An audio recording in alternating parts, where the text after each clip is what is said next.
Santet itu terbagi dari tiga macam, tiga unsur. Yang pertama adalah santet bermedia racun.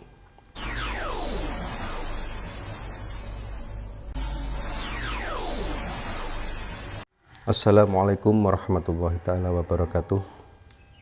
Alhamdulillahirrabbilalamin. Wassalatu wassalamu ala asrafil anbiya'i wal mursalin wa ala alihi wa sahbihi ajma'in, amma ba'd.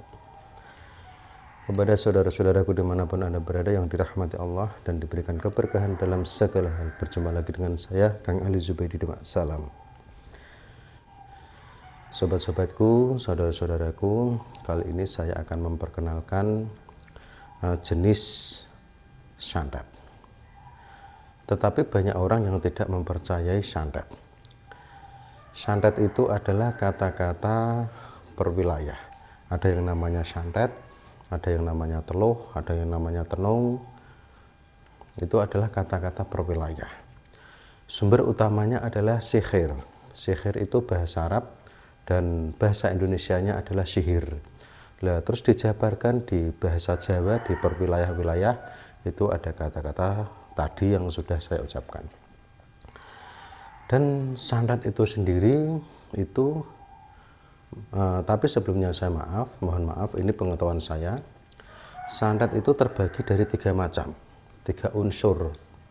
Yang pertama adalah santet bermedia racun. Dan yang kedua, santet bermedia barang apapun yang penting untuk menakut-nakuti. Yang ketiga adalah energi. Jadi saya akan menerangkan yang pertama, yang bermedia racun. Karena santet itu jenis racun zaman dahulu, sebelum ada bisa dikatakan kepolisian atau penyelidikan seperti ini, membunuh orang itu rata-rata kadang menggunakan media racun. Racun kalau sudah dikonsumsi terus dia meninggal dunia dan tidak bisa dideteksi, itu juga bisa dikatakan santet. Itu zaman dahulu. Nah, dari jenis jadi yang kedua ini adalah bisa digunakan media apapun orang itu untuk melakukan sebuah sihir, atau bahasa perwilayahnya adalah terkenal santet. Jadi yang kedua ini adalah bermedia apapun, entah itu bisa bermedia bunga, bermedia tanah kuburan, atau apapun. Jadi media ini itu adalah nanti seumpama bunga, entah itu tanah kuburan atau bahan yang dibuntel kain kafan sejenisnya, entah itu ditaruh di depan rumah atau ditaruh di warung atau ditaruh di kantor untuk menakut-nakuti terus menerus. Nah, seperti itu energinya nanti akan menjadi negatif. Karena apa? Yang ditakut-takuti atau yang diancam seperti itu nanti dia akan merasa gelisah, akan merasa ketakutan, akan merasakan ada sesuatu yang telah mengganggu. Lah, energi seperti itu kalau sudah menakuti pikiran, itu energi akan berlangsung terus. Kalau pikiran sudah takut, otomatis was-was akan selalu timbul, terus akan menjadikan kesehatan kurang baik. Kadang nanti akan susah tidur, susah makan. Kalau susah tidur dan susah makan itu nanti akan menjadikan sebuah penyakit. Itu adalah media yang kedua, itu untuk untuk media sejenis santet tadi. Terus yang ketiga itu adalah energi. Dan energi ini sendiri ini jarang orang yang memiliki, karena energi ini tingkatnya adalah tingkat yang tinggi, bisa dikatakan level yang paling tinggi. Kalau menggunakan energi itu tidak usah menyebut namanya pun bisa, tidak usah melihat tidak bisa menuju seseorang itu bisa, kita cuma tahu seumpama ini ada foto, entah itu di Facebook, entah itu intinya adalah di media sosial.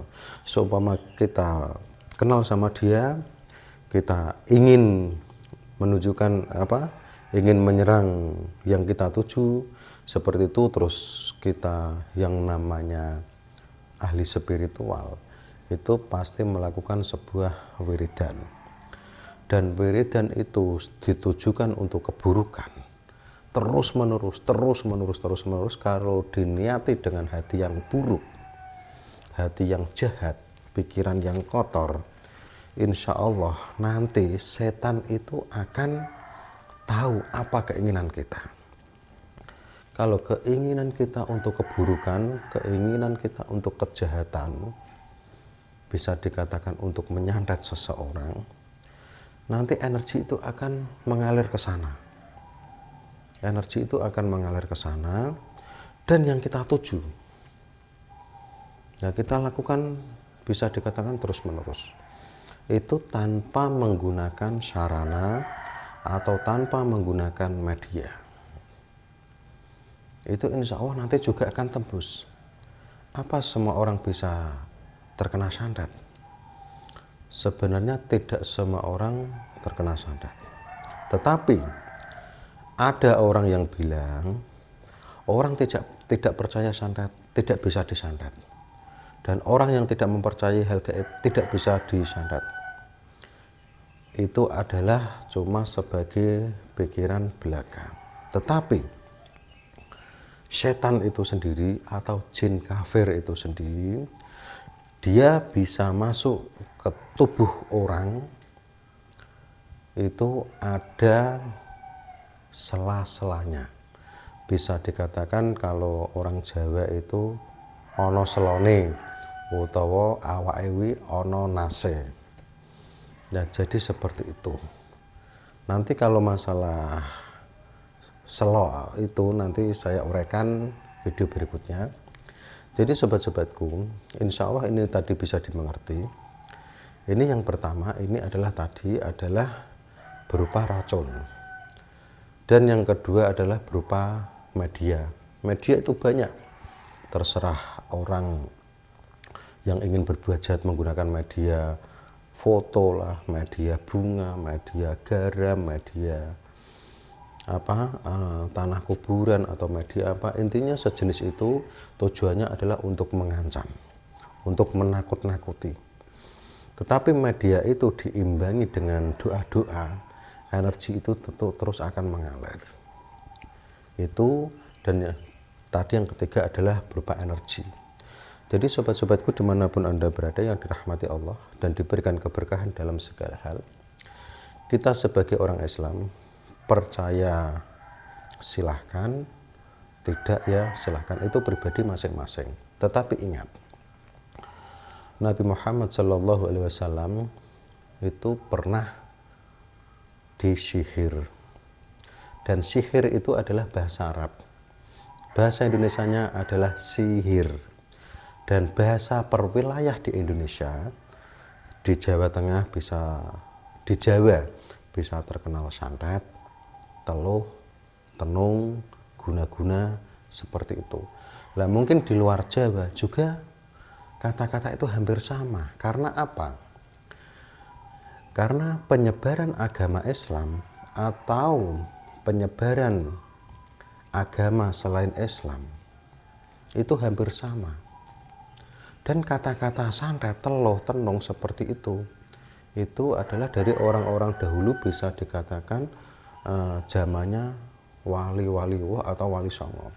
Sedangkan penyebaran agama Islam di Indonesia itu mayoritas besar itu adalah wali songo yang menyebarkan, mayoritas besar.